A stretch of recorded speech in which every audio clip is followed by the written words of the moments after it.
The government of Hungary extradited Ramil Safarov back to Azerbaijan, knowing very well that Safarov was to be pardoned and glorified by the Baku regime upon his arrival. This is a clear and convincing proof that Hungary not only sold its honor and reputation, but also turned its back on European diplomatic norms and moral values. Being concerned and worried is not enough. The international community cannot once again suffer from a syndrome of even-handedness in dealing with this issue.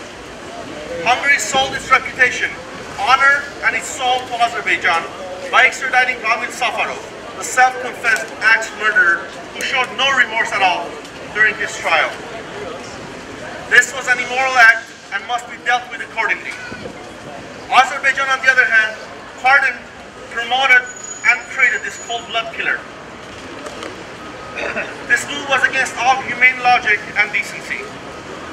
Azerbaijan is the aggressor, a powerful catalyst for resumption of war and further bloodshed. Therefore, the international community must move forward from being concerned and must act. Baykar, biçe ver! Baykar, biçe ver! Baykar, biçe ver! With the latest act, the president of Azerbaijan spat in the face of Western justice, peace, and civil norms, revealing his character to the international community as an untrustworthy and severely racist individual who holds up unjust axe murderers as a role model to the children of his nation. Aliyev also proved to the world that the Azeri government must never be allowed to rule over any area of land inhabited by even one Armenian, let alone a majority like Karabakh. This disrespectful gesture comes on the heels of the President Aliyev's recent racist rhetoric in which he asserted the Armenians of the world are our enemies, escalating the hostility and the continuing the violation of the ceasefire agreement between the two neighbor nations. National endorsement of state sponsoring of axe murderers must not be tolerated in civil society. These are the stands of the monsters we have seen time and time again, and have not acted until it was too late. The Hitlers and Stalins who brainwashed their population into ruthlessly murdering their neighbors and friends. By celebrating this cowardly crime of hacking to death a defenseless sleeping man, Aliyev not only conditions his future murderers and victims upon timely death, but he builds an atmosphere of endless vengefulness. Specifically, the government of Hungary must take the lead in recognizing Karabakh, which shall be followed by NATO, European Union members, and other world powers. This protest is just the beginning. This protest is only the initial phase of our campaign. Our quest for justice will go on. Baykar, biçe ver! Baykar, biçe ver! Baykar, biçe ver! Baykar, biçe ver! Baykar, biçe ver! Baykar, biçe ver! Baykar, biçe ver!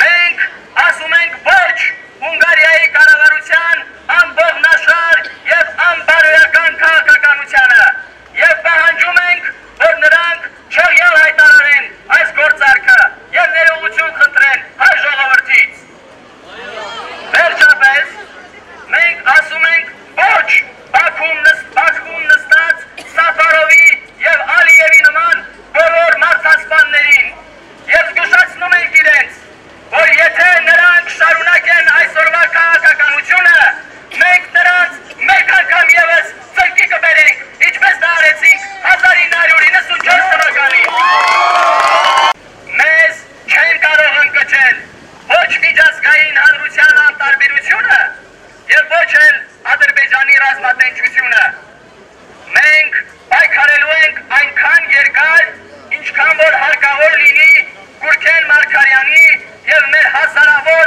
անմեղ զոհերի արդար դատի համար։ Մենք պայքարելու ենք մինչև այն օրը, երբ Արցախը ստանա միջազգային ճանաչում եւ միանա անկախ պետությունների ընտանիքին։ Եվ մենք պայքարելու ենք այնքան երկար, ինչքան որ հարկավոր լինի, որպեսզի իրականացնենք մեր ժողովրդի դարավոր երազանքը եւ կերտենք իրապես ազատ, անկախ եւ միացյալ Հայաստան։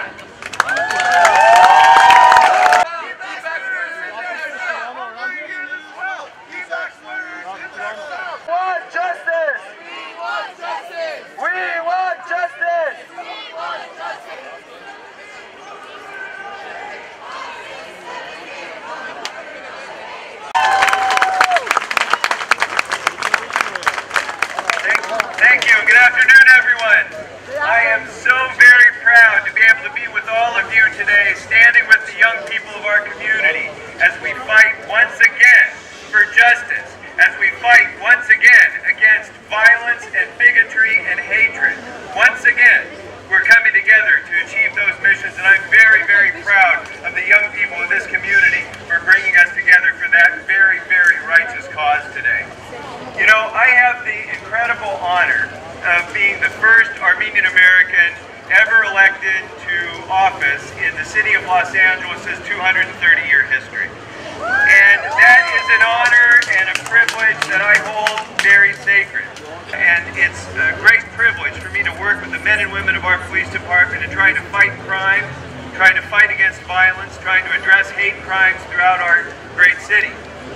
And you know, too often in the time that I've been in the council, I've had to ask the council to offer a reward to bring a murderer to justice, to offer a reward to the public to help us bring a murderer into justice, because that's what we do in civilized countries. But unfortunately, Azerbaijan has that a little bit mixed up, because what they've done is bribed another government to release a murderer. And then they've offered a reward, not for information to bring that murderer to justice. They've offered their reward to the murderer. As long as his victim is Armenian, it's okay with the government of Azerbaijan. Shame on that government for being the rogue nation that it is. Shame on that nation for violating everything that every civilized nation of the world holds sacred in its conduct of the last few days.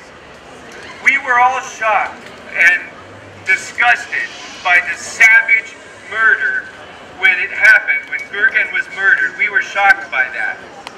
But in my view, it's even more shocking that the government of Azerbaijan has celebrated that crime as though it's an act of heroism. If anybody could ever have claimed that this was the action of an extremist, this was an action of someone who was mentally unstable, if this was an action of one criminal, those doubts were erased by the actions of the president of Azerbaijan over the last few days.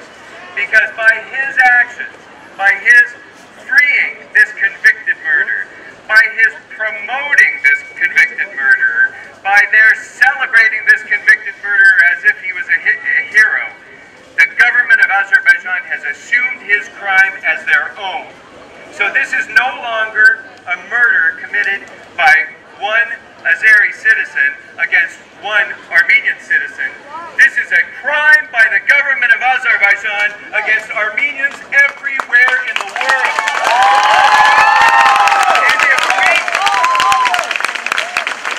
And brothers and sisters, if there was ever proof of the reason that we must have a free and independent and sovereign Republic of Artsakh, this is it. Because the Azeris have proven without doubt their commitment to erasing the presence of Armenians anywhere they can find it. The Azeri government, by their actions, has proven their commitment not to peace, not to tolerance, but to violence and to hatred, and yes, to eliminating our presence from the earth. So, if we as a world community, the United States and countries throughout the world, don't stand up and reject this action by standing up for Artsakh, then shame on us.